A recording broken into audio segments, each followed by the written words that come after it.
Nós estamos aqui hoje em mais um Papo Fácil. Eu estou na empresa IMAX com a Fernanda Lara, que é CEO. Fernanda, muito obrigado por me receber aqui. Eu aprendi um montão, achava que conhecia desse teu negócio, pelo jeito eu não conheço muito não. Eu queria muito poder compartilhar com as pessoas um pouco da sua história, a história da empresa. Obrigado por estar aqui, vamos conversar. Obrigada, eu que agradeço por me receber. Você me contava que vocês fizeram um processo de fusão recente, né? Com o MaxPress, que é uma empresa que tem muitos anos no mercado. Então eu queria que você comentasse um pouquinho comigo como foi esse movimento, em que momento vocês estão. Bom, o MaxPress tem 27 anos de história, o IMPress com 5 anos de história, e em determinado momento a gente percebeu que os nossos negócios eles podiam se somar. Então a gente conversou, eu e o Décio, a gente tem uma boa relação, a gente conversou, e surgiu a fusão que a gente comunicou pro pessoal, pro mercado agora em fevereiro. Nasceu o IMAX, ou seja, fruto do MaxPress com o IMPress, surgiu o IMAX. E vocês tiraram o Press do nome, isso é importante contar por quê. Sim, é um posicionamento de mercado. O Press, ele ligava tanto o IMPress quanto o IMAX muito à figura de relacionamento com a imprensa. A gente tinha um banco de dados de jornalista e a gente fazia a ponte entre o assessor de imprensa e o jornalista. Esse não é mais o posicionamento do IMAX. É claro que... transcende isso. Exatamente. Né? A gente entende que o assessor de imprensa, que é a agência de comunicação, ela tem que se comunicar com diversos públicos.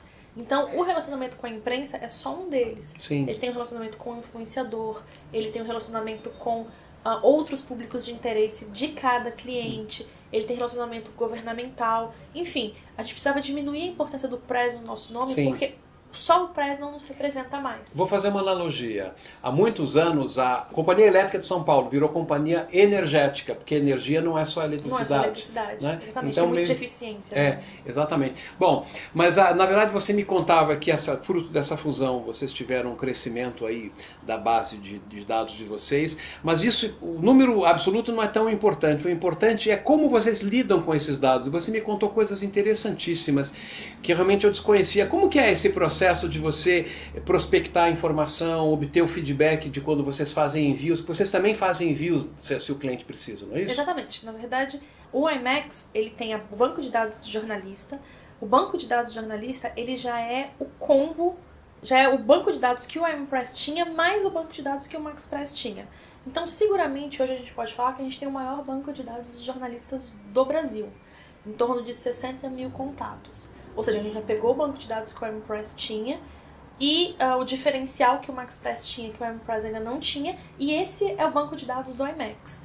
Mas assim, como você falou, só o banco de dados ele não quer dizer muita coisa, você precisa qualificar esse banco de dados. Até porque dar o tiro para cima para pegar todos os patos voando não é eficaz, você tem que dar um tiro certeiro. Né? Com a lei de proteção de dados isso não virou só um conceito, isso na verdade é imperativo agora. Você precisa ter engajamento. Você precisa que o seu mailing, não importa se é de jornalista ou de qualquer outro tipo de formato de comunicação que você vai fazer, você precisa que esse público engaje, ou seja, você precisa ter abertura, você precisa ter resposta, porque quanto mais engajamento, mais retorno você vai ter de futuros comunicados. Tudo que não pode acontecer hoje é um e-mail ser jogado fora sem ser aberto. Isso é mortal. Exatamente. Você me contava, inclusive, que isso eu achei interessantíssimo, que os sistemas de distribuição de e-mail, como o Gmail, etc., e até mesmo vocês, no sistema de vocês, contabilizam, atribuem pontuação, se respondeu, se abriu, se não abriu. Isso tudo vai crescendo uma graduação, vai qualificando os destinatários, né? Tudo isso é muito novo. Até porque a Lei de Proteção de Dados Europeia que criou essas novas métricas. Basicamente, antes da Lei de Proteção de Dados Europeia, tudo que importava era o IP do servidor que está distribuindo, se estava no blacklist ou não. Então, se você estava fora de blacklist, basicamente 90% da sua publicação, dos seus disparos iam parar no inbox. Com a Lei de Proteção de Dados, europeia principalmente, Microsoft e Gmail, estou falando dos dois porque eles representam maiores, a maior parte dos e-mails que existem Office hoje. 365, Gmail, Gmail Business. Hoje, em qualquer mailing que existe hoje, 70% do público desse mailing vai seguramente ser Gmail. Então, voltando à Lei de Proteção de Dados, eles precisam proteger os usuários. Com isso, eles precisam entender o que é ou não relevante para cada usuário. Portanto, a inteligência artificial deles agora leva em consideração o remetente e o conteúdo. Quanto mais respostas você obtiver, quanto mais aberturas você obtiver, mais pontos positivos você ganha.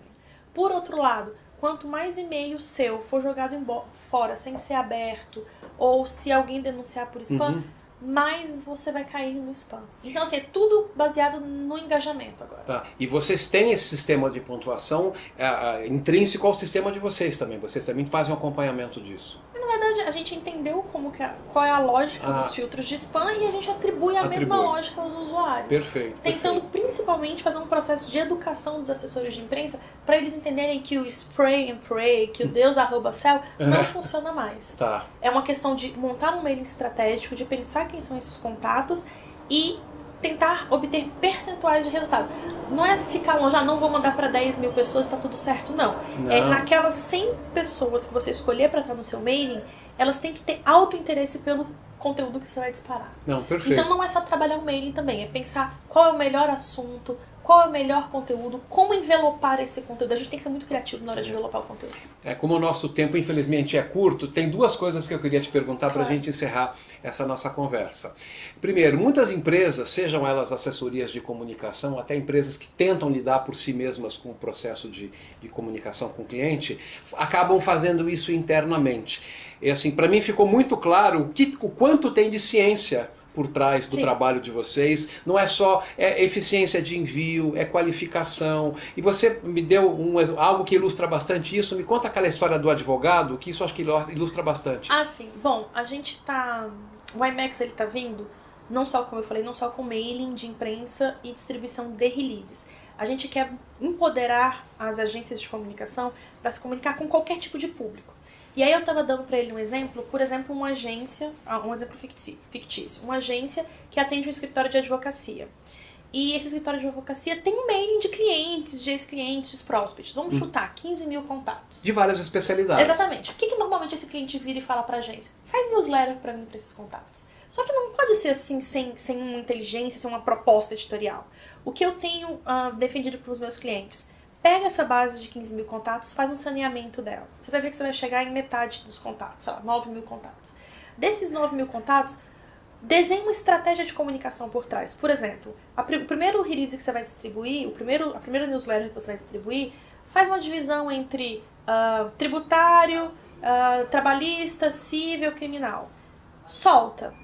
Daí você vai criar submailings automaticamente. Olha, esse grupo aqui clicou muito em tributário. Pela resposta, né? Começa a alimentar ele de tributário. Muito legal. 70, 30. Ele vai continuar se alimentando. No final de uma temporada de distribuição, você vai chegar num grupo de contatos que provavelmente tem potencial de negócio tributário para o seu cliente. A gente está chamando isso de inbound PR.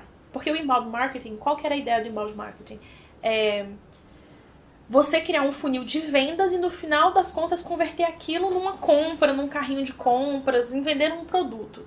O inbound PR, qual que é a ideia? Você vai pegar o conteúdo e vai fazer o seu cliente olhar para um pequeno grupo de mailing que pode ter potencial de negócio determinado pelo conteúdo que ele foi alimentado. Com certeza, isso se aplica a N outros segmentos. Exatamente. E por fim, só para a gente encerrar, você me conta da expansão que vocês exatamente estão planejando de, já que não é mais press, né, atingir outros públicos, influenciadores, pessoas que têm algum tipo de relevância para efeito de disseminar informação. Acho que esse é o caminho que vocês estão indo, né? Nesse primeiro momento do IMAX, a gente está fazendo um exercício de transbordo. Ou seja, os clientes que são do IMPress, os clientes que são do MaxPress, eles estão...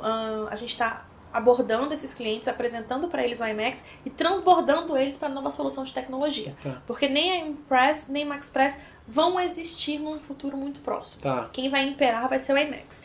E dentro do IMAX, a gente já tem algumas soluções de prateleira de mailing. Mailing de imprensa, que é o nosso principal produto, mas a gente tem o mailing de imprensa latina, a gente tem o mailing de relações governamentais, a gente vai ter o mailing de influenciadores com uma proposta completamente diferente do que o mercado já conhece. Bem segmentado, bem organizado, que é difícil hoje. E com uma tecnologia muito autoral. Maravilha. Vou te fazer uma proposta. Claro. Realmente há uma diversidade de subassuntos aqui para a gente conversar. Eu gostei muito de ter sido recebido por vocês, poder ter tido essa oportunidade de aprender com vocês. Vamos marcar outras conversas onde a gente pode entrar mais a fundo em algum desses tópicos. Pode ser? Nossa, eu vou adorar. Eu quero muito falar sobre lei de proteção de dados. Eu acho que o não técnico tá mudando muito a nossa realidade. Eu acho que tem muita informação que a gente pode compartilhar. Maravilha. O tempo estourou completamente, mas eu acho que valeu a pena porque foi muita informação para a gente deixar um gostinho para as pessoas quererem assistir os próximos. Tá certo. Isso aí? Muito obrigada. Fernanda, muito obrigado. Eu que agradeço. Esse foi mais um Papo Fácil aqui na IMAX com a Fernanda Lara, CEO da empresa. Muito obrigado. Até mais. Tchau, tchau.